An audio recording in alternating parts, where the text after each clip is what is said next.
Assalamu alaikum wa rahmatullahi wa barakatuh. May peace and blessings be upon you all. Welcome. First, I'll begin with the dua. رب اشرح لي صدري ويسر لي أمري واحلل عقدة من لساني. Basically, it's asking Allah to expand your heart. رب اشرح لي صدري ويسر لي أمري, and make my matters easy for me. واحلل عقدة من لساني, and untie the knots from my heart. So one of the main issues, I actually was wondering what to talk about today. I know I haven't been making these videos in a while. There's been a lot that was going on in my personal life, and rediscovering myself, you can call somewhat of a retreat, and just making changes to my personal life. But today, one of the things that I was thinking about was the internal dialogue of oneself, meaning, um, you know how sometimes, first off, what prompted me to even think about this earlier on today was having a conversation with someone 2 days ago who was saying that they need help with someone who they think is possessed. And upon the conversation and finding out who this person is and why they think they're possessed, and the person kept saying that basically, shaitan comes to this person and makes them weak, and they start doing drugs, and they can't help the whispers of shaitan. And I remember, first off, if you've seen gym possession, uh it's nothing like that. I don't want to say it's exactly like what they make it seem in the movies. They go a little bit extreme on that, but in terms of jinn possession, there you'll see some really people out of character. Like you see a pious man like just cursing in the most holiest of places, right? So upon the conversation, I found out that the issue with this person really wasn't jinn possession, but it was more self blame and giving himself a reason or an excuse to be weak, right? So to make a long story short, basically, my advice was not to, you could always do the ruqya. It doesn't really hurt anyone to do ruqya upon someone. But a lot of the times with that is that there's a culture around ruqya. Ruqya, if you're non-Muslim listening, basically means using, in this case, the Quran to remedy possession, like devil's possession or jinn possession. And in this case, the culture is built around people profiting for money, either going to recite Quran and trying to cure you of this possession or evil eye or whatever it may be.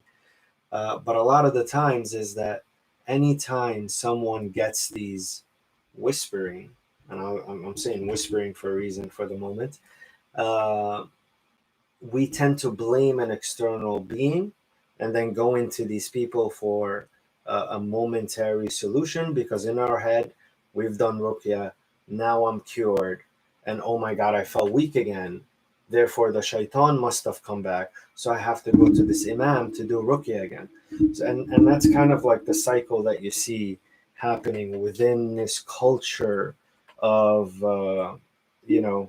what I call, it doesn't really help the person develop a self understanding. Now, I titled the sorry, I know it was a little bit of an intro, but I've titled the video "Me, Myself, and I." And one of the best ways I try to teach people, kids, how do you differentiate between the whispering of shaitan and your own internal voice and dialogue, right? Or interactions. And I try to do this usually with a short meditation. Um, and I tell them, I want you to sit still and quiet, right? And in that state, shaitan will do his very best for you to not sit still. Different cultures and different religions explain this in different ways. Like there's a book called Secret Tactics. It's a Japanese book that talks about trainings of samurai back in the past that talks about basically your mind is like a cat that's on a loose without a chain, right? That you have to pull back every time it tries to run away or be distracted. So in Islam, we have this notion that we use dhikr or remembrance as a way to keep shaitan away. But again, differentiating between that is usually when you tell them to close their eyes for 5 minutes and you tell them, do your best to not think, right? Everyone will think about something, right? They might try um, to stay focused, and usually after 30 seconds, if they're really good, usually some people within 5 seconds, their mind is already wandering. And at the end of the 5 minutes, depending on the person, they might be like, oh my God, time's up. Like, what was I thinking about, right? So, and the best way I explain that is imagine a scenario where you're walking home or through the train or to a destination. And sometimes there's a movie or a scenario that plays in your head that is completely absurd, right? Like it's never going to happen in reality. But this movie and who plays it, who's in control of it, right? And how much control did you have in starting the thought process about that, and how it takes you and elevates you and takes you even further, right? So the way I explain it is the thoughts that are from you originate from you. You're in control. You're starting it. It's usually a reaction to something. The shots are from shaitan. You're not originating it, but it kind of, the scenario kind of plays in your head and you entertain, and it kind of evolves with you.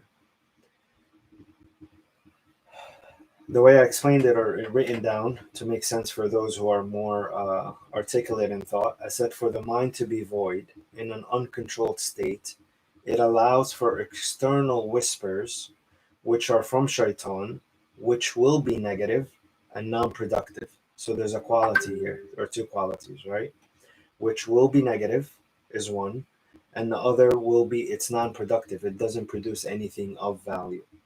And it leans towards self-destruction, meaning, and this is why I say positive talk helps. You know, the negative talk where you're not building your character up, where you're saying I'm too stupid, or I can't do this. You're, in a way, your conversation with yourself is one, a quality of self-defeat, right? So it's always negative, it's always self-defeating, it's no confidence. What's The cap just flew off. It has no confidence built behind it. And that's when, eventually, if you do this a lot, you destroy who you are. You can never move ahead in life because you'll always have you looking down on you and preventing you from having the courage or the confidence to progress forward. And essentially, that's, if you see a lot of movies or they do it in TV shows or animations where they try to project that in a way, especially Japanese animation with Buddhism and so on. So they try to present that as a third, an alternate image of yourself, kind of preventing you or being your dark self, right? In this case, in the Abrahamic religion, this is called the Iblis or the devil or shaitan. So now we know that the tactics of this devil is to always remove our confidence, our hope, and positivity, right? We as Muslims are not supposed to possess this quality. And Allah always talks about knowing who He is and His constant remembrance, which helps us fight this negativity or this waswasa, right? Why is it that the remembrance of Allah protects you? And think about it as training your mind, right? You're constantly making dhikr and you're making remembrance, so your mind is present, right? And again, going back to meditation and what I said about the example of the cat from the Japanese text, is that it talks about controlling your mind and bringing it back, right? With the kids in meditation, I always tell them, in the 5 minute of the progression, I always tell them, you lose your mind, right? You'll lose track, you'll lose focus, and you have to bring it back, right? The first time you might notice 4 minutes in, the second time you might notice 3 minutes in, the third 2 minutes in, 1 minute in. Now, obviously, the Muslim has the best training in terms of salah, right? And I talked about this in the video about meditation and salah. Is meditation a replacement for salah? Can you do both? Or what is the benefit of salah? Where I talk about how salah is actually a meditation that helps you stay on focus and build the habit of building attention, right? And obviously, this is, back then they didn't have as many distractions. And in a way, what you do is training, right? So if you spend 7 hours every day building lack of attention and an hour of attention, by that I mean 1 hour of salah, your total daily prayers, and you're building 7 hours of distractions, TikTok, Facebook, constantly looking, your will lean towards uh, what I call counterproductivity, right? You always see that the people who are really trying to progress within themselves is to cut out all distractions, which again goes to Iblis, Shaitan, right? How I make fun of the name TikTok, which literally means waste of time. Your time is running out, and why I think the devil has a sense of humor in terms of naming his distractions. It's like here in your face. I'm gonna waste your time, and you're gonna laugh about it. Hey, assalamu alaikum. How are you? So it's that attitude that you build, and at the same time it's like going to the gym, right? And this is probably the best way to explain it. You're going to the gym and you're working out very hard to get the result that you want, but as soon as you go to home from the gym, you're going to eat the worst type of food possible. You're overeating and you're eating junk food, right? So you're outweighing or you're undoing all of the effort that you're trying to bring about change with, right? You go to the gym 1 hour a day, but you're eating junk food for 7 hours, right? And the same example is you're trying to make salah or meditation for 1 or 2 hours a day, but you're spending 8 hours a day with distractions on TikTok, Facebook, and whatever means necessary, right? So you see that there's a culture that is built on destroying your attention span and really your focus and your awareness, because that allows room for shaitan again to get in with whispers and ideas, right? And this is why I say the best means of defense is constant remembrance. Now, whether you're on the train, waiting in line, or just bored, essentially, right? This is the best time to keep your mind busy, right? And once you build the habit, I talked about different types of meditation prior, which is sitting, standing, and walking, right? And walking being the last step because you tend to, it requires movement, attentiveness while moving. And this is essentially the same thing with dhikr, right? You do dhikr sitting, and then you do dhikr standing, and then you do dhikr while you're walking. You're building attentiveness throughout the day, and obviously with that comes the protection from Allah. And there's the certain du'as that we do make to help prevent these things as well. Um, Aside from shaitan, there's yourself, right? And they make a joke out of that during Ramadan, and they say, if shaitan's locked up, why are these people behaving so bad, right? Still, and some people say that one, I don't believe that because I've seen jinn possessions within the month of Ramadan, but that's a side story. Um, so let's say minor jinns are or major jinns are locked up, right? Why do people behave in the way that they do during these times?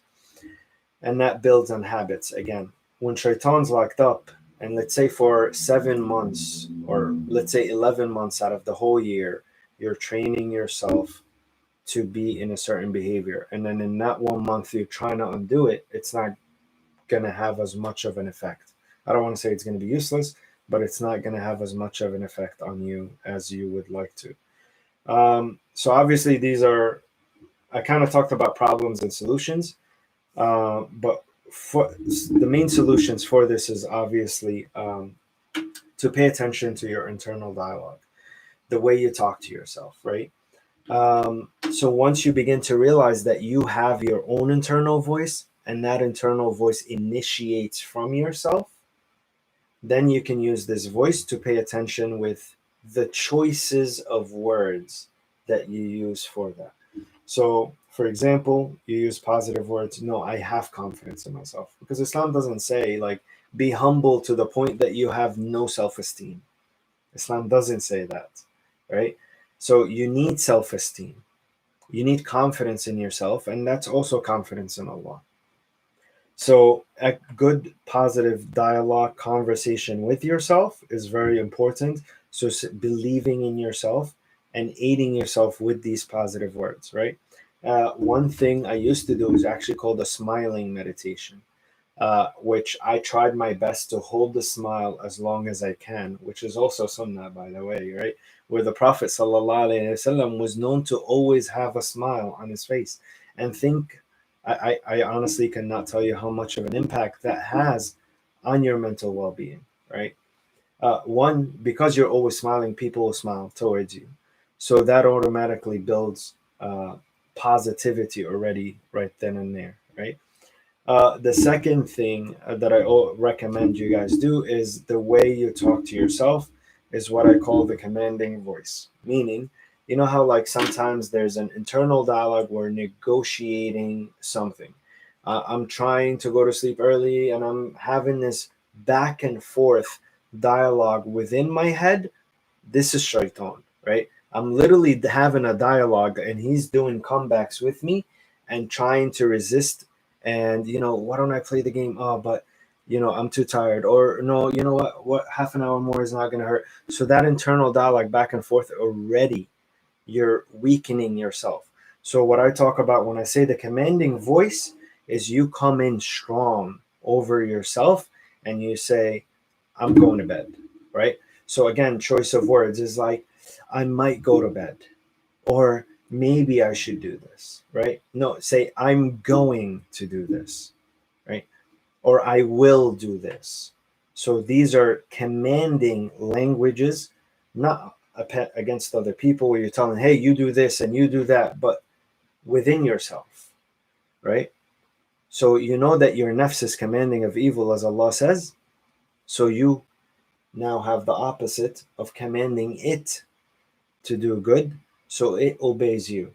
And there's a verse that I talk about in Surah Al Kahf that goes into detail specifically about following desires and how it leads you to a weaker self, and you lose that commanding voice within yourself. And that's probably another topic, or you could go to that video because it talks about the effects of desires and following desires within oneself and how you basically you start going down this route eventually, because then you don't have Allah's protection because yourself has taken control over you.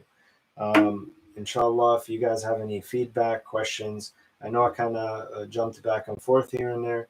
I appreciate any feedback, inshallah, or if if I said anything wrong or out of place, may Allah forgive me. And please, as always, feel free to correct me. I'm not above any criticism. Jazakumullah khair for listening. Thank you all. May Allah reward you and good luck on the journey. Assalamu alaikum wa rahmatullahi wa barakatuh.